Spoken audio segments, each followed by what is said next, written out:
Have you ever wished you could know what the future held before you got there? What if you were given the gift of knowledge before you even began your journey? Now, I've been thinking about that because I made a lot of stupid mistakes when I was younger. And I wish I had someone to say, don't go down that road, go down this one. I'm Sherry, and welcome to From the Eyes of Wisdom, where we are pairing an experienced elder from Christa Senior Living with a passionate King's High School student ready to launch into the world. And while these conversations won't tell the future exactly, they did reveal a lot we weren't expecting about how to live life well. Are you ready? I can't wait for you to hear this.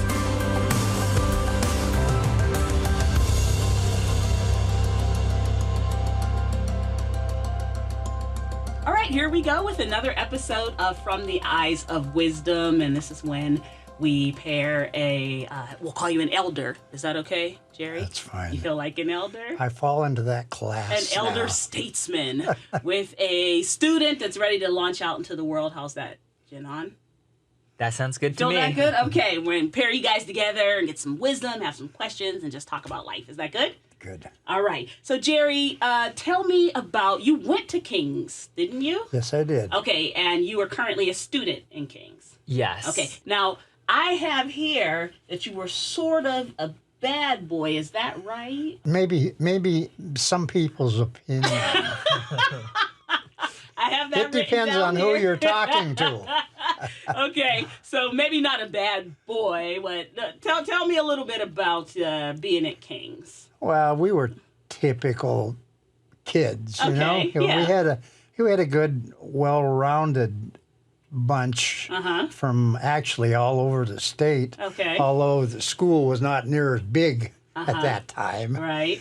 Ended up out here. I was going to Ballard High School, and my parents, Christians, thought that might be a little bit too wild for me. Is that where this bad boy came in? That's where the bad boy that's where the comes bad boy in. came.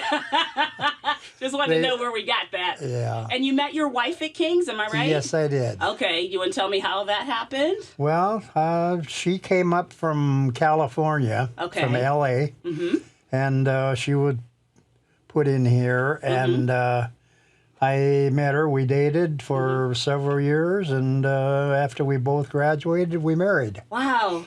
What made you say this is the one? This is her. This is who I want to marry. Because I don't know. I don't know, but it's felt it immediately. I did. Yeah. I did. I saw her, and I told my friend that was with me when I was checking in at that time and going through the routine enrollment. I says, I like that girl. I said, she's going to be my girl. Yeah, right from the beginning. And here we go, 65 years later, and she still is. Oh, I love that. If you would tell Jinhan one thing that he should look for in a girlfriend, that this is the quality. He's 65 years. He's been married 65 years. He knows. One quality that he should be looking for. Well, I think number one is how you get along together. You know, how you can talk, you have fun together, and just the normal routine of high school kids nowadays, just going out together and having a good time. And I think it all begins there, and then it escalates. Okay. You know what, that's really good advice, Jerry, because from what I have seen, there always seems to be a lot of drama. Yes. Yeah. Yeah. So his advice is like, can we get along? Can we just have a good time? That's Does right. there have to be a lot of drama? There has to if be you a can't lot get along now, you're not going to get along later. That's good wisdom. All okay. important. All right. So, Jinhan, how long have you been going to King's? I came here when I was in 5th grade, so this is my 6th year now. All right. So you've been here for a while. Yeah. Okay. How do you like it? Tell me about your experience here. I really like it here.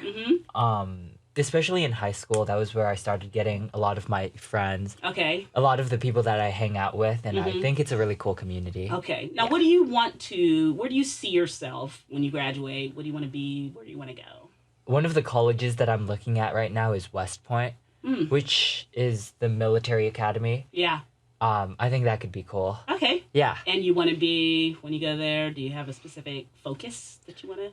No, one of the nice things about West Point is that you can go in undecided for the first year. Okay. everyone goes in undecided first year. Okay. So this would be the military. I'm not versed in it at all. So you'd be entering the military. yeah. Okay, that's cool because Jerry was a police officer for how many years? 28. Okay, so these are both kind of serving roles, right? Serving. 28 years, Jerry. I'm interested in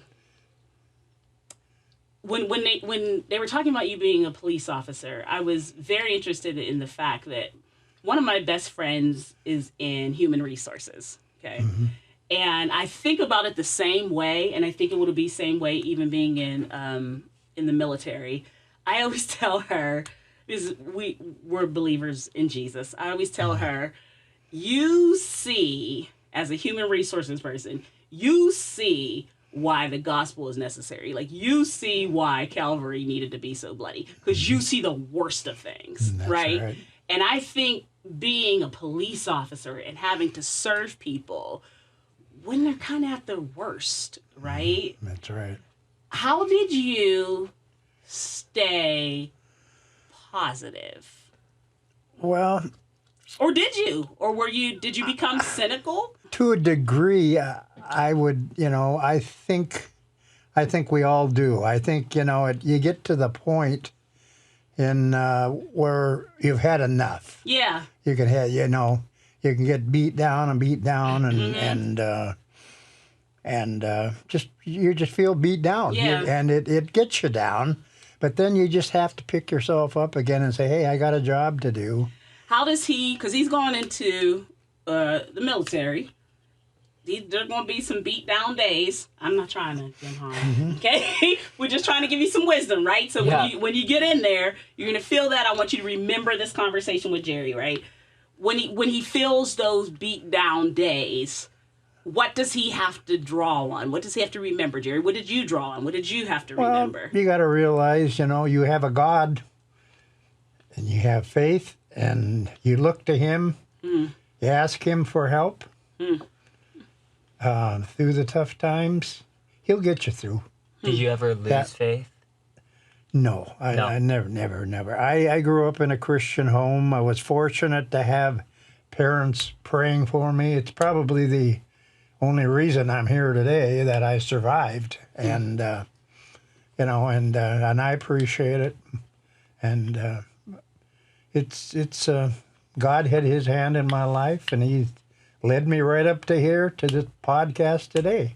And it's part of my life, and I accept it, and I'm ready to go on from here, whatever more is expected of me. Wow. What was the scariest thing you saw? Well, I was shot at a couple times. That's not real fun. I probably... You mean bullets are flying past and you're like, this is great. I'm really happy that this is happening to me right now. Yeah, I was doing a narcotics search warrant. I was working drugs at the time, and I had a fella take a shot at us in the hallway of a house. He was 20 feet away from me, and he put it right into the door jamb over my head. It was 3 o'clock in the morning, dark, and I knew I'd been hit because I was that close. And I dove back into the living room, and I'm just feeling for blood. I know I've been hit, and but thank God I hadn't been, and I don't know how I survived that one, but I did, and we came through, and everything turned out all right. I had another incident where we did a search warrant, narcotics. Go through a door, and I got a guy with a gun face to face to me. He had the opportunity to shoot me. I had the opportunity to shoot him. I should have, because I gave him a chance to kill me, and that's one of the things that you're taught in law enforcement. If they have a gun and they're pointing it at you, you don't hesitate. Yeah. But thank God I didn't. And that man, we turned around. We got him off of drugs. We got a good job back for him. I flew down. He did a couple of search warrants for us. He did what we called the main man, and he made the buys, and then we had to ship him out of town to protect him. I flew down to New Orleans and picked him up, and come back. And it was kind of interesting on the plane on the way back. I had a lot of time to talk to him, and I says, "Why didn't you shoot me, Bick?" His name was Bick. And I says, "Why didn't you shoot me? I was just wondering. You had the opportunity." And he says, "Well," he said, "Jerry," he says, "I couldn't." He says, "My brother is a policeman also." And he says, "I couldn't shoot you." And we turned him around, got his Siemens paper back after he testified, and it all turned out for the good. Wow. Not often that I'm speechless, but I think that it's a testament of God's hand always on your life, even when you don't have time. Like the gun's in your face. You don't have time to be like, "Our Father which art in heaven, hallowed be your name, thy kingdom come." Like his presence is with you because you're his, right? He's here with you, and he's protecting you. That's right. And you don't have to, because you're his. Am I making sense? Yeah. You see what I'm saying? Yeah. Like I belong to him, and he's protecting me, and I don't have to cry out right now because he's with me right now.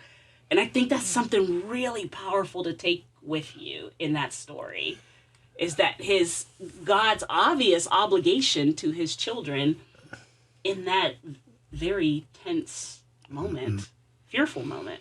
Can I ask you a question? Yeah.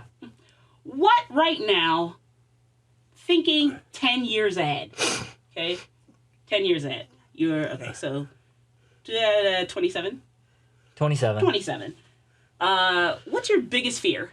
I guess my biggest rational fear is still not being able to find where I'm supposed to be. It's not necessarily being happy, but being somewhere that I fit in.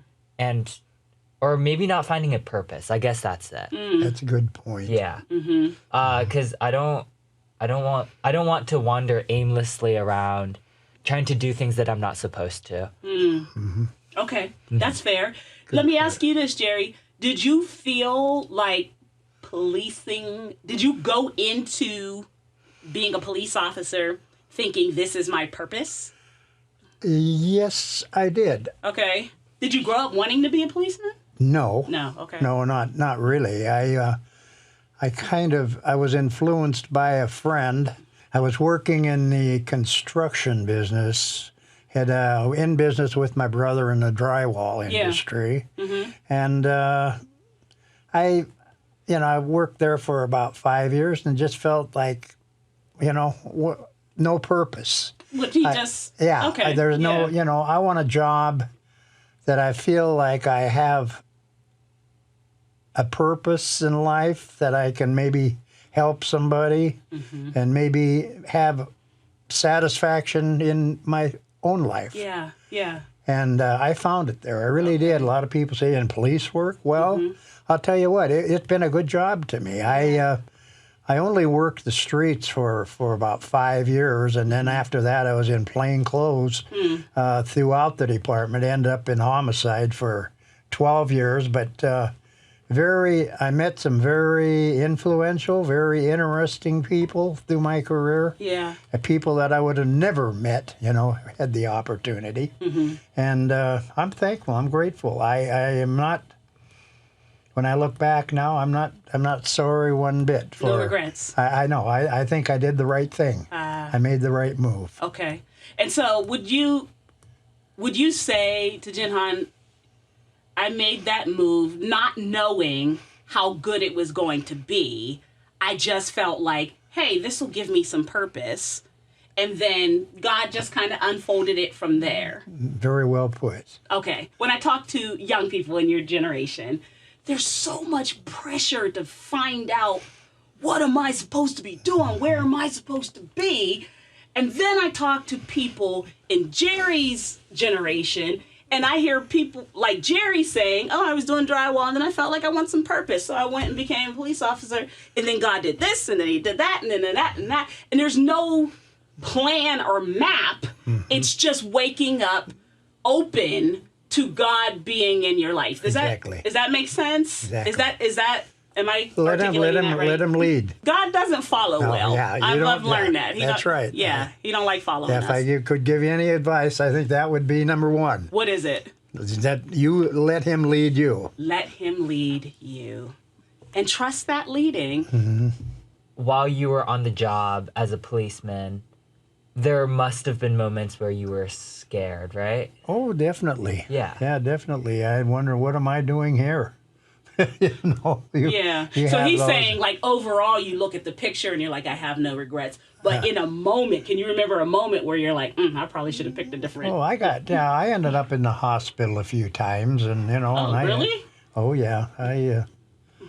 I was responding to a burglary up on Queen Anne Hill, 3 o'clock in the morning, and walked in a door in a dry cleaning establishment, got hit across the face with a wine bottle and decked a full. That put me in the hospital for a couple of days, and I had a couple other incidents where I ended up there, and so, I got the few bruises to show for it, but I don't still, I figure that's part of the job. Mm-hmm. You just have to, I guess you learn, if possible, but you can't cover yourself completely. You're open to that type of a thing, and that's where you just pray that each day that God will protect you and He'll take care of you. How did your wife handle you leaving the house every day? When I was working homicide, we'd get called out often at 2, 3 in the morning, she had to hear that phone ring. Yeah. She didn't like that, nor sure. did any of us, but it was part of the job. But no, she never really complained. She was good, and we had a lot of friends on the department. She met a lot of the wives, and we skied together all over. We had a club, and so they'd get together, and it was a close-knit group. Can you talk about how important it was, specifically on the force? Because if you're going into the military, it's the same kind of thing where it's this shoulder-to-shoulder working with people and these deep relationships that you're going to have to form because you're doing these tasks together, completing these tasks together, shoulder to shoulder. How important were those relationships, and how important would you tell Jinhan it is to form these bonds with these people and keep them? Oh, it was very important, and I do keep them. I've got friends that we have an annual banquet, a retired officers banquet, every year. There would be up to 400 people there.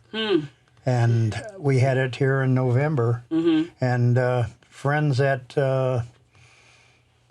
they go back probably 40 years, 30, 40 years. And we're still friends, and we get together. We'll have get-togethers occasionally and birthday parties or whatever. And there's quite a camaraderie. It's something that I think they're lacking today. Yeah. In the departments today, I don't think they have the camaraderie, and that's important. It is. That's important in police like that, work like that, and it is in military also. You'll find that you'll have camaraderie there. You'll be making friends. I did 3 years in the Air National Guard, so I had a little taste of military life too, and. That's you form friends, and you learn to trust each other, and some of those friendships carry on for maybe the rest of your life, and some of them are gone after your time you serve, but they're good. Yeah. They're good for you, and you'll have that, and you'll see that, and especially here where you're going to West Point, you'll be going to school with them, so it's not all. It's a little different than, I guess, military training where you're out in the wilds, and you'll be a lot of your time will be classwork time, which is good, and It's a good career. I think you're being very thoughtful. I think I think it's a good career. I think it's good for you at your age now to be thinking along that line. Yeah. You know, that's important because a lot of kids nowadays, they go into school, they go into college, they don't know what they're going to do. They come out of college and they don't know what they're going to do. And they wasted a lot of their life already. That's very true. So, Jerry, when you said that when you were in the police force, you built a lot of camaraderie, but you don't see that in today's police force. And I don't see it, and I don't understand it. I really don't, and I don't know why. I guess a prime example is we had every year at our annual retired banquet, the new retirees are introduced, and they had at our banquet in November. Now we had I can't remember the exact number, but it was probably 30 or 40 new retirees, and out of that 30 or 40 retirees to get their retirement badges and to be, to come to, there was only about 10 of them showed up. Oh. They didn't even show up for, so Really? it just, that's kind of an example of what I'm referring to. That's a cultural thing. I think in our culture, relationship, as far as friendship and relating to one another is not as important. I think we're breaking apart. I think we don't trust each other. That's right there. I think they just don't trust each other. Yeah. And I like you say, I think it's a cultural thing that we've established. People don't trust each other anymore. We don't trust each other. And that's sad. It is. And I've said, and I love what you're saying, and I think that's an important thing to remember, Jinhan, is to say, fight for friendship, fight for relationship. Why do you think that is, that relationships are breaking down? Oh, Jerry, what do you think? Well, I'll go to you first. I think it's the world in general right now. It's the world relationships. We're not trusting China. We're not trusting anybody. Right. Russia. They're fighting. Everybody's fighting. Everybody, nobody's trusting anybody. Yeah. And everybody's turning on Everyone's everybody. suspicious. And it's like, what's going on? There's no common sense anymore. Yeah, I would. That's good. There's no common sense anymore. I also think, I know everyone's like, oh, social media is terrible. Social media is terrible. There's a lot of good things about social media, I suppose. But I will say that it gives you a false sense of community. You have a digital community that you think that are your friends. So you feel connected, but you're not. You're scrolling. You see, oh, look, so-and-so was at the mall yesterday. Oh, look, so-and-so had a vacation yesterday. And you feel like you're connecting with them, but you're not. She didn't tell you I had so much fun at the lake yesterday. So you didn't really connect. And so it's a false sense of connection. And so you end up lonely because we were built to relate to each other. Exactly. We were built to go golfing with each other. Yeah. And so you end up not having that. So then when you do want to go golfing with someone, you don't have anybody. And so all you have is yourself on Instagram taking a picture of yourself. Yeah. So I think that that digital world has built a false sense of community. And I think what Jerry is saying is something that would be really good for you to remember is have real community. You know what someone said to me the other day? She said she has to stop using her phone with her kids. She has little kids. And she said that someone told her when she's in front of her kid, and when you're listening, I'm not judging you if you do this. I'm just telling you what a friend told me. She said when she's in front of her kid, someone told her, and she has her phone in front of her kid, what she's saying to her child is, I wish I was somewhere else. And I think that's, if we're not relating to each other, it sounds like, Jerry, you were in the moment person. When you were sitting with people, you were looking them in the eye and you were with them. I'm with that person. We're talking, we're relating to. With your friends. It's important, I think that you would have had to have been, or you still wouldn't have these relationships with people that you're going golfing with. Yeah. He said no regrets? No, I don't. I don't know that I'd have done anything different than I have really done. I mean, I know there are a few things, yes, financially that I made that I could have done better if I'd, you know, right, few investments and whatnot. Yes, there were regrets there, but you know, that was maybe just bad thinking or bad luck or I don't know. But overall, you feel like, hey, I've had a life well lived. I have. I've had a very interesting life. I still have some left. Next week I'm going to Chelan and with old friends, and I am going to have a good time. Oh, I love that. That's amazing. It is. Jinhan, you have any other questions for Jerry? It's a wise man in front of you. Yeah, I have one more. Okay. So, when you're in the police force, were you able to choose which department you go into? I worked all over. I started out in patrol in uniform, which is normal, and I worked in uniform for about 5 years. After that, I jumped into almost every detective division there was. I went into auto theft, went into burglary, went into intelligence, which was a great job. That was during the anti-war demonstrations, and I had to. That was a great job. Okay. And then I went into narcotics, and then eventually ended up robbery, and then went into homicide. Wow. So ended up the last 12 years in homicide. Wow. So you did it all. So yeah, I had a good career. I covered pretty much all, and got my feet wet in a little bit of every division. Wow. But I was fortunate too. I had a pretty good ride on the department because of my golfing abilities. I played on the golf team, which we traveled around, and a lot of the chiefs and a lot of higher up. So you get to know you, and sometimes it's not what you know, but it's who you know. All right, write that down on the card, Jinhan. Play golf. Play golf. Play golf is it. Let God lead. Play golf. There we go. Play golf. Very good. Very good. That's what we take away from here. But that's true. A lot of times it's not what you know, it's who you know. I love that. In this life, you know.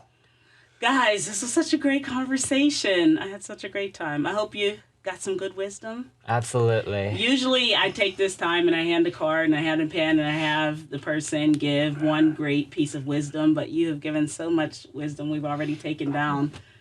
So many notes. So thank you, Jerry, for sharing your life with us and sharing your wisdom with us. Thank you. I appreciate it. And Jinhan, hopefully you've gotten some stuff and we can check in with you.